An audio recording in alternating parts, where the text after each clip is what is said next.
The Bangsamoro Framework Agreement is a preliminary peace agreement that was signed on October 15, 2012 at the Malacanang Palace.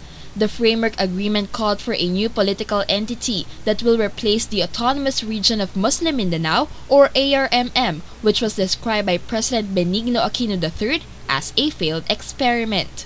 Aquino said ARMM did not address issues such as electoral fraud, political patronage, poverty, war, and warlordism. Hence, the cause for a structural reform was held necessary, bringing up the creation of the Bangsamoro to solve the issues while upholding national sovereignty. The agreement was made after 32 peace talks between the government and the Moro Islamic Liberation Front, or MILF, that lasted for 9 years. The ARM is a failed experiment. Many of the people continue to feel alienated by the system, and those who feel that there is no way out will continue to articulate their grievances through the barrel of a gun. We cannot change this without structural reform. This is the context that informed our negotiations throughout the peace process. And now we have forged an agreement that seeks to correct these problems.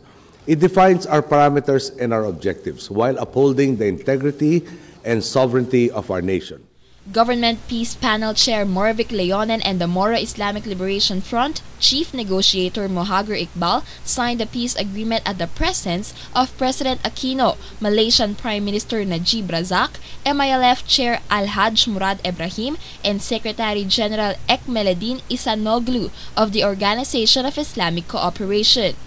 International leaders showed their support for the peace agreement and commended the Aquino administration on the successful conclusion of the framework. However, despite the support from foreign countries, the people of the Philippines have divided reactions on the matter.